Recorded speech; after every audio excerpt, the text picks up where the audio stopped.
Halo teman-teman, balik lagi bareng Timo di sini. Video ini merupakan kelanjutan dari bagian 1 trip M-Trans Double Decker dari Malang ke Denpasar. Sebuah trip yang langka nih. Mungkin hanya jalan 6 bulan sekali ya. Setiap kali bus ini akan uji kir aja.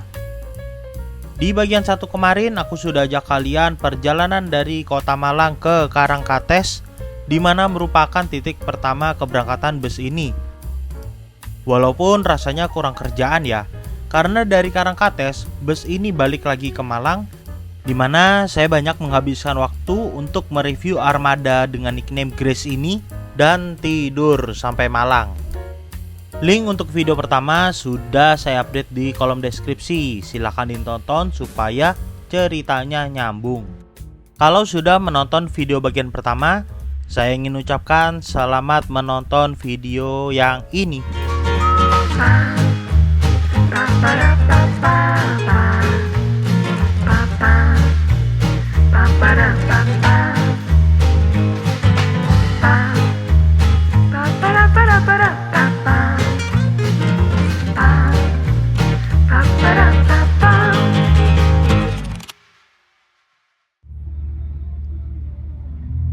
Perjalanan dimulai dari terakhir kali video diakhiri, yaitu di kantor M-Trans di Arjosari, Malang.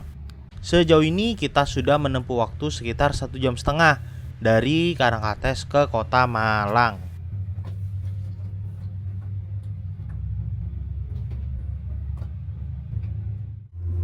Jam 4.01 kita udah nyampe di kantor M-Trans di kota Malang. Asli nih, ngantuk banget.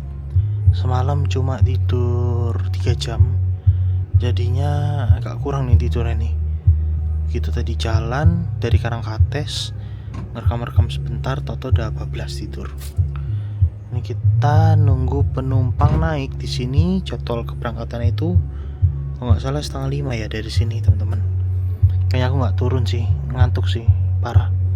Dan di kiri kita nih kayaknya di Sunset nih, yang ke Jakarta nih, bener nggak? Jam 4:30 kurang 5 menit kita diberangkatkan dari kantor M-Trans yang ada di Arjosari, Malang. Dan ini terlihat ada bus Akas dan Tentrem yang ngetem nih. Ngapain dia ngetem di depan M-Trans ya? Ini kan jam-jam keberangkatan, bukan jam-jam kedatangan. Dan ini bus belok ke kiri mengarah ke terminal Arjosari. Di sini bus masuk ke dalam terminal bukan untuk ngetem atau jemput penumpang, tapi untuk berputar arah teman-teman. Soalnya kalau mau masuk tol itu dari kantor M-Trans harusnya ke arah kanan, tapi kan nggak bisa ya, ada pembatas jalan, jadi nggak bisa langsung belok kanan tadi. Waduh, ini Arjosari parah banget ya kerusakannya tuh. Di bagian plafon-plafonnya udah kayak mau roboh semua tuh plafonnya. Waduh, kapan ya bakal ada renovasi nih buat terminal Arjosari? Padahal bus-bus premium nomor 1 itu di jalur ini loh menurutku, di jalur Malang Jakarta, dimana semua bus itu berlomba-lomba memperbagus armadanya, meningkatkan pelayanannya, tapi terminalnya sih kacau banget. Gak heran PO-PO itu pada bikin kantor yang bagus kayak M-Trans, terus Jurugan 99, terus 27 Trans juga kantornya itu bagus di Malang. Ya karena terminalnya kayak gitu ya.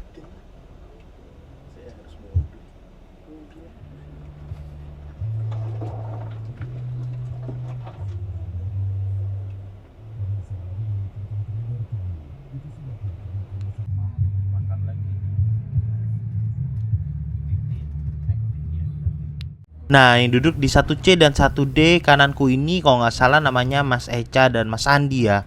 Keduanya ini merupakan bismania, baru datang dari Jakarta naik Agramas tadi pagi dan ikut double decker ini untuk joyride juga, sama kayak saya teman-teman. Dan sepanjang perjalanan ini saya dengerin mereka ngobrol tuh seru banget. Tapi di sini saya belum kenalan teman-teman. Kenalannya nanti waktu di rumah makan Titin di Tongas. Jam 5:30 sore kurang 7 menit, bangun-bangun ini kita keluar tol sebentar di Pasuruan. Infonya karena akan melakukan penjemputan penumpang yang terakhir. Nah, enaknya naik M-Trans yang double decker tuh gini salah satunya. Karena kita diinfo nomor WhatsApp kru yang bertugas, jadinya bisa janjian sama krunya, minta dijemput di mana. Dan ini bebas biaya, gak usah ngasih tip-tip juga ke kru, selama masih di jalur yang dilewati oleh busnya ya. Kalau di luar jalur nggak bisa, misalkan ini bus Malang ke arah Denpasar, ya kita nggak bisa minta dijemputnya di Surabaya karena itu harus keluar dari jalur. Nah ini kita langsung masuk lagi ke gerbang tol Pasuruan karena penumpangnya cuma dijemput di exit tol aja. By the way, ini kalau kalian dengar suara bass dari audio bassnya itu kenceng banget. Sebenarnya di realnya tuh nggak sampai sekenceng ini sih. Cuma nggak tahu kenapa di rekaman kamera saya ini langsung kayak kenceng banget gitu bassnya teman-teman. Salah satu hal yang gue suka di bus Tentrem Avante adalah ceiling lightning yang kayak gini teman-teman. Itu kerasa mewah banget bisnya dan agak futuristik ya. Apalagi pakai warna warm white itu enak gitu di mata.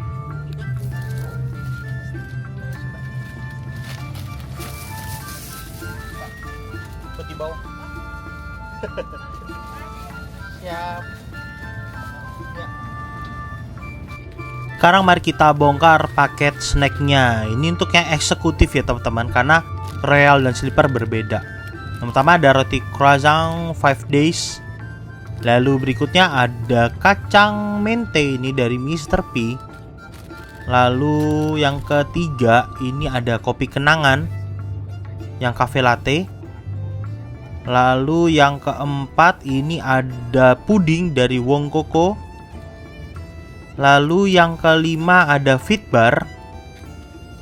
Yang keenam ada Coco Crunch, teman-teman. Lalu yang ketujuh ada Pop Mie di sini. Dan di sini juga kita dapat tisu basah. Terus udah, itu aja teman-teman isinya.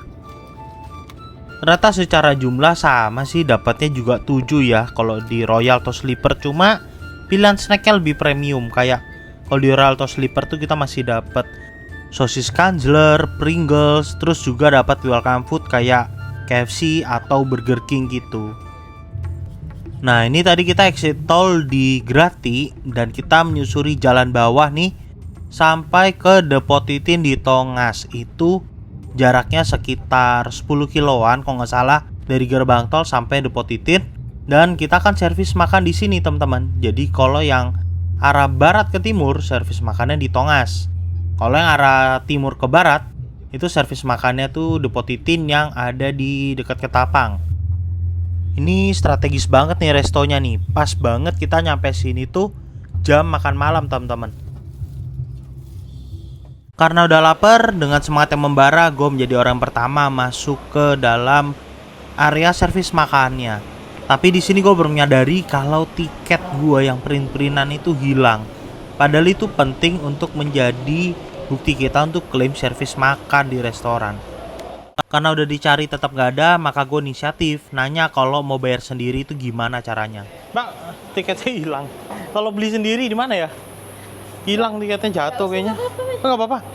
Iya, jangan. Aman. Atas sama siapa? Sama Timotius 1B. Bangkunya. Bangunnya 1B. 1B, iya. Kurnya ada lu hilang loh. Udah biarin. Udah biarin. Namanya siapa, Mas? Timotius. Jatuh pas kapan nih? Apa? Masih, Pak. The best, Titin. Wah, terbaik memang Depot Titin. Saya cinta Depot Titin. Nggak pernah nggak puas kalau makan di sini. Kali ini menunya itu nasi kuning, teman-teman. Jadi di sini lauknya tuh ada telur dan ayam. Terus untuk side dishnya itu ada mie goreng dan orek tempe. Untuk minuman ada teh panas dan teh dingin. Selesai servis makan teman-teman, dan sekarang kita akan melanjutkan perjalanan dari Depot Titin yang ada di Tongas ini ke pelabuhan Ketapang. Perkiraan waktu berapa ya? Mungkin dari sini sekitar 4 jam mungkin ya. Kalau nggak salah sekitar 4 jam lah kira-kira. Nah tadi tuh tiketku hilang, nggak tahu kemana, jatuh. Tiket print-printannya yang di dalam sini, ku cari di jalanan sampai di dalam bus itu nggak ada. Kayaknya sih jatuh waktu masih di Terminal Karangkates, teman-teman. Untungnya tadi sama penjaganya, sama kiper di rumah makan Titin itu diperbolehkan untuk tetap ambil servis makan. Selamat. The best lah memang Depot Titin. Makanannya juga enak sih, teman-teman. Dan kita masuk ke bus untuk lanjut berangkat. Ini kita diberangkatkan lagi dari Depot Titin di Tongas, Probolinggo jam 6:43 waktu Indonesia bagian barat. Dan baru ngeh nih, itu yang di kanan tuh M-Trans-nya Laksana SR2 tuh. Langka banget tuh. Soalnya kayak aku bilang di video kemarin, kalau bus M-Trans itu kebanyakan pakai Avante, teman-teman. Cuma ada beberapa unit yang masih pakai Jetbus 3 dan juga Legacy SR2, tapi nggak banyak unitnya. Dari Depot Titin di pertigaan Tongas, kita belok ke kanan masuk ke sebuah gapura bertuliskan masuk ke kawasan Bromo, teman-teman. Jalan menuju ke gerbang tol Tongas itu kita harus melalui sebuah jalan yang kecil, tapi jalanan ini kalau kita terusin terus ke arah selatan itu akan membawa kita menuju ke Bromo, teman-teman, melalui jalur Tongas dan Sukapura yang katanya sini paling aman dan landai kalau kita mau ke Bromo. Dari arah Pasar Baru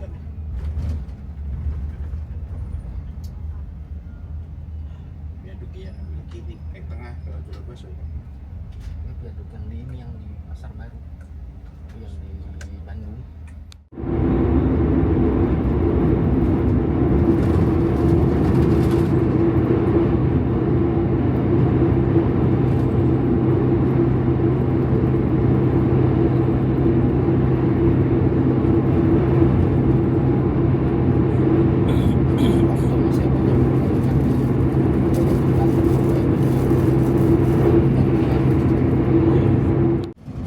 Ini kita sekarang sudah tiba di ujung tol Trans Jawa di Jawa Timur, teman-teman, yaitu di gerbang tol Gending.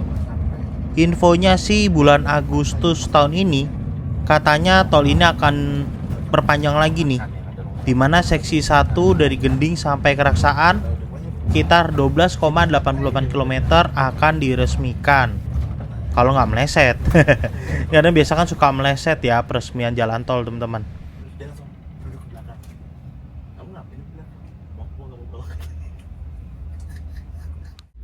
Mari kita sekarang coba fitur audio video on demand yang hanya ada untuk penumpang di depan. Dan ini tidak ada koleksi film yang tersimpan di sini. Mari sekarang kita coba lihat YouTube. Kalau ada internet bisa connect nih. Dan nggak connect, berarti kita harus tethering sendiri, teman-teman.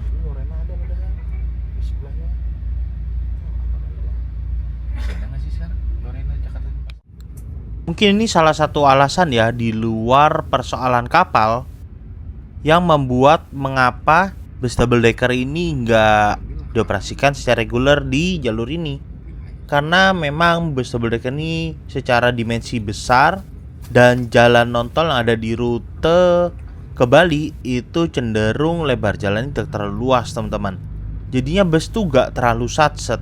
Ditambah lagi banyak banget truk-truk yang jalannya melambat di sini. Alhasil ketepatan waktu untuk tiba di Pulau Bali itu sulit untuk dipastikan kalau naik bus double decker. Belum lagi nanti kalau tiba di Pulau Bali itu dahan-dahan pohonnya itu cenderung rendah sehingga ada potensi bisa tertabrak oleh bus ini dan mengakibatkan kerusakan.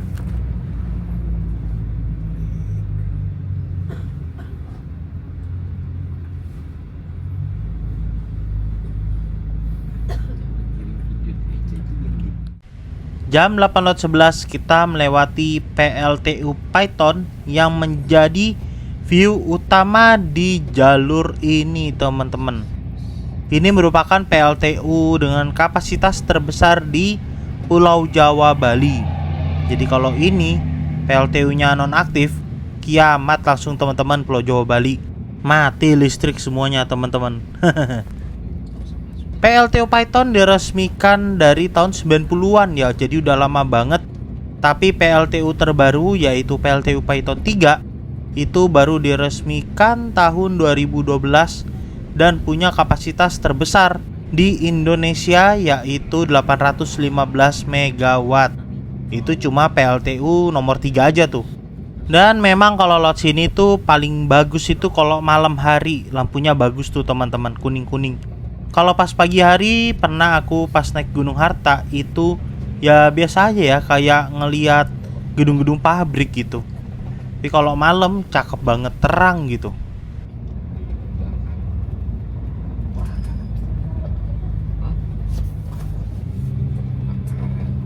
Jam 8.19 kita tiba di SPBU Utamaraya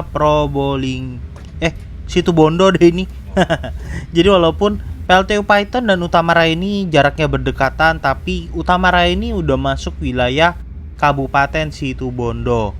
Nah, kalau kalian road trip naik mobil nih wajib banget nih berhenti sini, soalnya ini tempatnya bagus banget. Di belakangnya tuh ada pantai, terus ada hotel resortnya juga teman-teman. Cocok lah ini buat tempat beristirahat kalau di sini. Bisa dibilang ini adalah salah satu rest area terbaik yang ada di luar jalur jalan tol. Gak perlu menunggu lama, jam 8.31 setelah isi solar kita berangkat lagi menuju ke pelabuhan Ketapang. Dari sini ke Ketapang mungkin sekitar 3-4 jam ya. Nah tuh lihat, mana ada coba SPBU ada water sport. Cuma di Utamaraya ini aja teman-teman, setauku sih.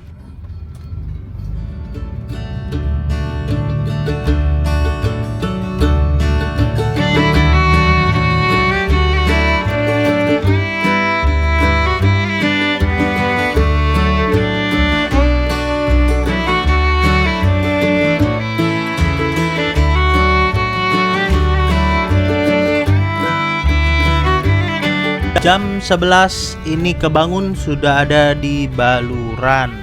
Dan ini situasinya gelap banget karena selain memang hutannya gelap, ada kaca film yang menutupi kaca di bagian atas ini teman-teman. Dan di depan kita itu tampak sudah ada bus M-Trans yang pakai bodi Legacy SR2 yang kita tinggal tadi di rumah makan Depotitin. Sekarang ternyata dia sudah nyusul kita dan dia memimpin jalan di depan kita teman-teman. Istilahnya ya dia yang buka jalan ya, karena bus kita nih bodinya besar, jadi manuvernya tuh agak sulit nyalip-nyalipnya. By the way, pasti dari tadi kalian denger ya, ini bunyi interiornya gemblodak, gredek-gredek gitu dari tadi kalau kena jalan rusak. Tapi jujur aku sendiri nggak keganggu teman-teman selama tidurnya ya enak-enak aja sih. Mungkin karena kecapean juga ya, jadi nggak terlalu terganggu sih sama suara-suara gemblodaknya. Bus ini dipakai buat nyalip-nyalip sebenarnya enak banget ini, karena memang Volvo B11R ini tenaga kudanya tuh 450 dibandingkan dengan bus-bus non-tronton kayak Hino RM280 itu cuma 280 HP. Terus OH1626 itu cuma 260 HP. Jadi ini aku ngerasain sepanjang bis ini berakselerasi tuh nggak ada beratnya sama sekali sih. Cuma memang karena bodinya yang besar dan terhalang dengan lebar jalan yang nggak terlalu luas, juga di atasnya ada halangan-halangan ranting, jadinya nggak bisa terlalu satset gitu manuvernya.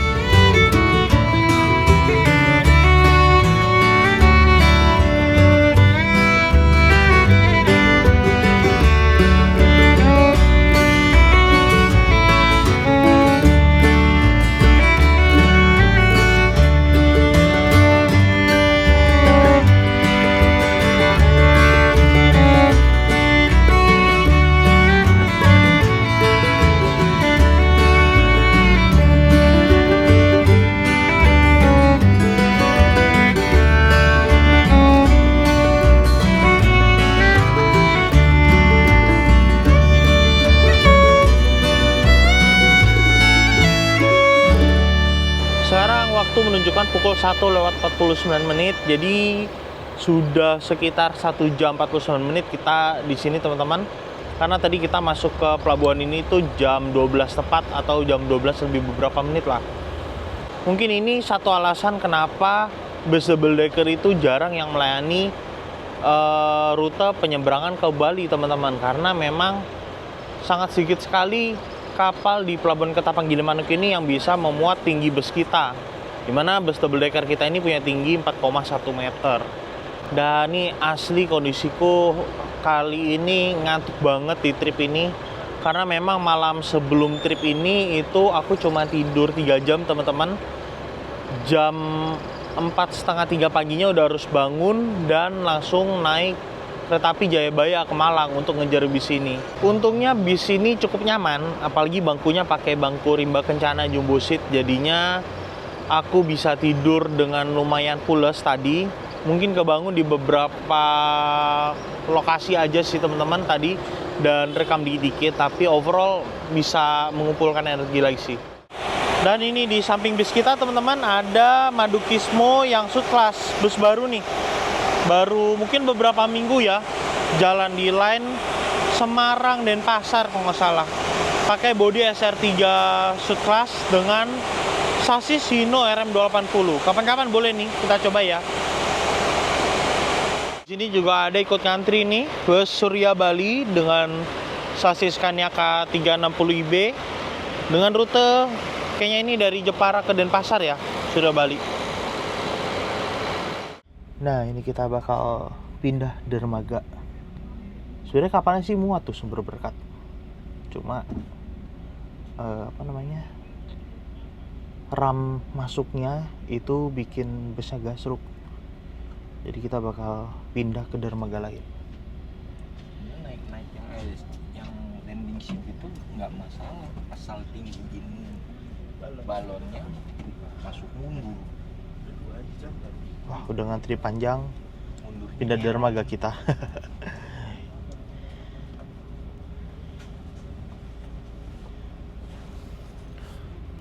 Dulu pas gue naik ini Sumber Berkat ya Mas ya? Sumber Berkat 1 kata. Ini? Ini yang 2. Oh, ini Sumber Berkat 2. pindah kemana ini? Pindah Ke yang sana, yang ujung pasti. Bakau ya. Jadi kita turunnya di Aceh. Pindah yang sana, biasa kapal gede-gede kan di situ kan. Kalau nggak naik yang sampai Bimanya nanti dari naik sampai Lombok. Lembar. Ya, nanti dari Lembar naik Balik lagi gitu. ya Lewat Padang Padang Bay Bay gitu ya. ya. City Tour gitu ya. Sampingnya Kita pindah ke dermaga LCM teman-teman. Yang biasanya memang untuk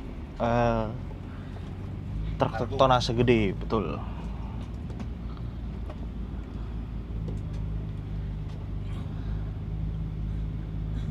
Coba dari tadi jam 12 itu. cuma nggak ada kapalnya juga kali. Ah, udah gede deh tadi. Sudah terparkir lagi, tapi ternyata kita bukan di dermaga LCM ya.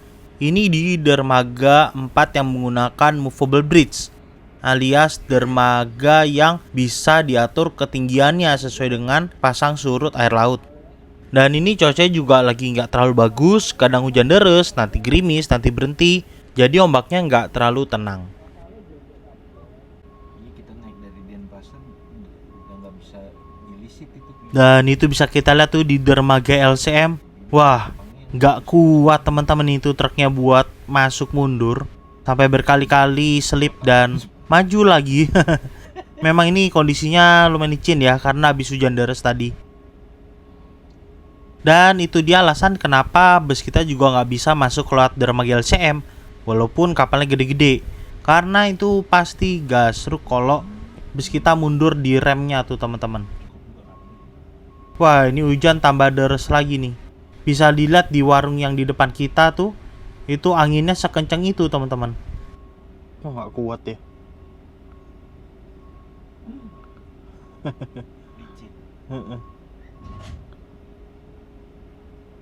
Udah ditambahin itu padahal apa? Tambahin karung-karung gitu.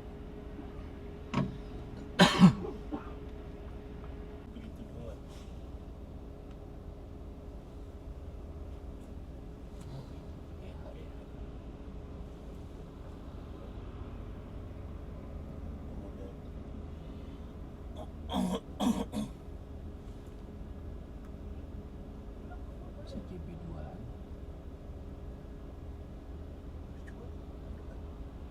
ini belakangnya udah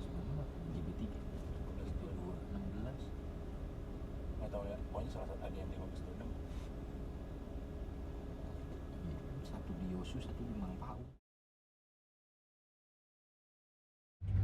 Pukul 4:14 ini kebangun karena tiba-tiba busnya bergerak dan akhirnya kita masuk ke dalam kapal. Dan ini jatahnya adalah kapal KMP Liputan 12. Sebenarnya kepengen ngerekam dari luar prosesi masuk untuk bisa nih teman-teman. Cuma aku tuh tadi kebangunnya kan pas bis bergerak, jadi nggak enak banget. Harus menghentikan bisnya cuma buat aku turun. Plus juga ini badan masih capek banget, mata masih berat banget buat kebuka. Jadi yaudahlah, kita nikmati aja proses masuk bis ini ke dalam lambung kapal dari dalam bis. Mohon maaf ya teman-teman kalau footage-nya tidak sesuai yang diharapkan nih. Jadi aku juga pengen banget nih melihat proses masuk bis ini tuh dari luar, tapi ya sudahlah. Oh ya, KMP Liputan 12 ini punya tinggi dek lambung kapal itu sekitar 4,5 meter. Jadi masih aman banget buat tinggi bis kita yang mencapai 4,1 meter teman-teman. Walaupun gitu rasa-rasanya masih akan mepet sih antara atap bis ini dengan atap dek lambung kapal ini teman-teman.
Matahari terbit dan saya pun masih berada di dalam bus teman-teman.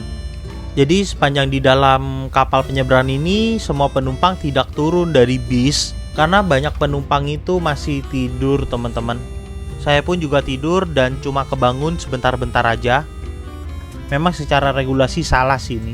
Sebenarnya setiap penumpang bis yang masuk ke dalam lambung kapal itu diwajibkan untuk turun. Untuk apa?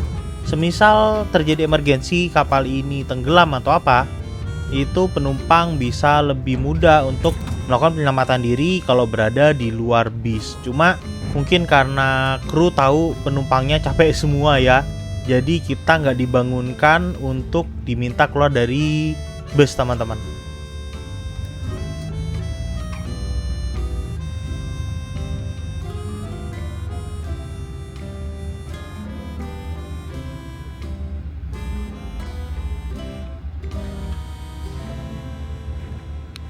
Menikmati indah dan syadunya matahari terbit di Gilimanuk, apalagi ditemani dengan AC yang dingin dan kursi bus M-Trans yang sungguh nyaman.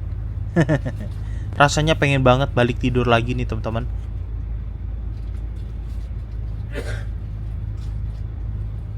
Melewati pintu gerbang Bali untuk pendatang yang baru datang dari arah barat, yaitu Candi Gelungkori yang membentang dengan megah di jalan raya.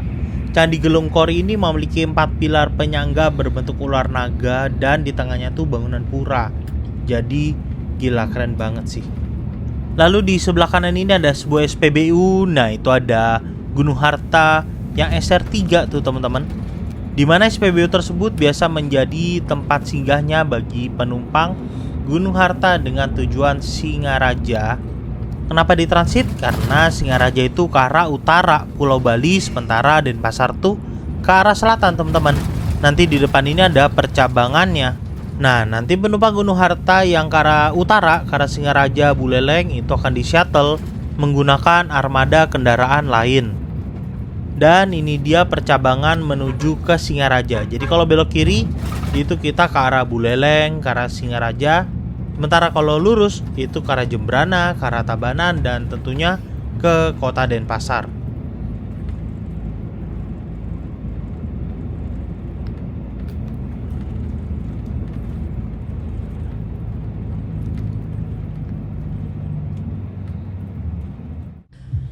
Jam setengah 9 waktu Indonesia Tengah, ini kita melewati perbatasan antara Kabupaten Jembrana dan Kabupaten Tabanan. Kalau di sini kalian mesti standby nih dan lihat sebelah kanan teman-teman, karena view pantainya tuh cantik banget teman-teman dari sini. Ditunggu aja, nanti gua akan kasih lihat nih footage bentar lagi teman-teman.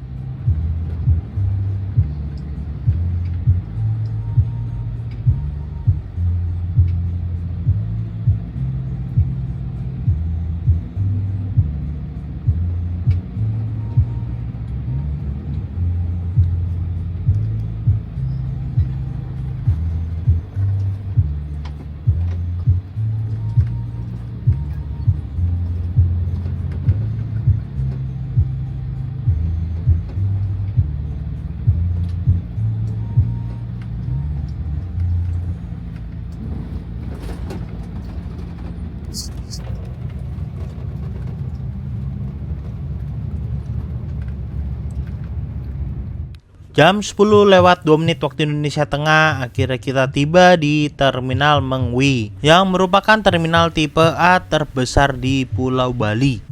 Lokasinya ini ada di Kabupaten Badung, tepat di antara Kota Denpasar dan Kabupaten Tabanan. Jam kok mati? Jam berapa nih? Jam 10 nyampe di Terminal Mengwi, berarti kita berangkat setengah 5 kemarin, 17 jam setengah berarti dari Malang ke Terminal Mengwi sini. Hari itu lalu lintas dari Terminal Mengwi ke Kute lumayan padat teman-teman. Kenapa kita ke Kute? Karena garasi dari M-Trans itu letaknya ada di Sesetan yang gak jauh dari Kute. Bus ini tuh melewati jalan-jalan protokol di kota Denpasar, mulai dari Jalan Cokrominoto, Jalan Ima Bonjol, sampai nanti Jalan Sunset Road di Kute. Di sepanjang rute ini kalian bebas untuk turun di mana saja selama rute tersebut dilewati oleh bis. Lewati kantor Gunung Harta.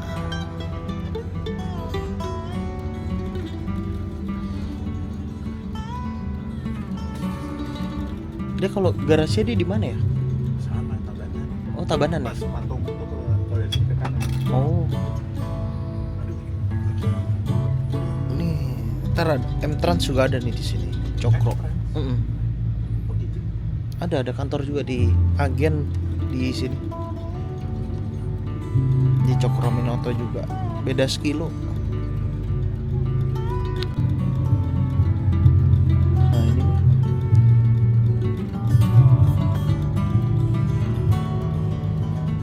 sungguh jadi pengalaman yang gak terlupakan, bisa merasakan naik bus double decker ke Pulau Bali teman-teman, karena ini benar-benar momen yang langka.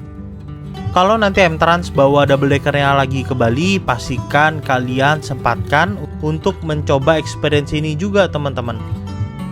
Untuk kenyamanan bisnya udah pasti ini nyaman ya, dan pelayanan M-Trans itu gak pernah main-main.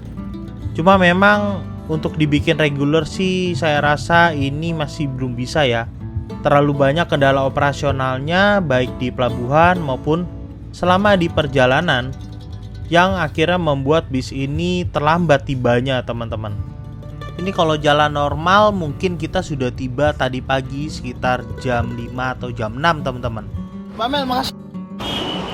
Duh. Makasih, Mbak. Pukul 12 lewat 6 menit waktu Indonesia Tengah, saya memutuskan untuk turun di sini nih, di Sunset Road, tepat di depan Lipo Plaza. Mana nih? Lipo Plaza Kuta ya. Dari sini perjalanan masih berlanjut teman-teman. Saya cuma 2 jaman aja di Bali. Rencana di sini ada teman mau ngobrol bentar. Habis itu lanjut naik bus 27 Trans untuk kembali ke kota Malang. Seperti apa perjalanannya? Yang pasti seru karena ini adalah rute baru dari 27 Trans yang baru aja jalan perdana di tanggal 1 Juni kemarin. Pastikan kalian sudah subscribe ke channel ini supaya nggak ketinggalan update-nya. Timo di sini dan sampai jumpa di video berikutnya.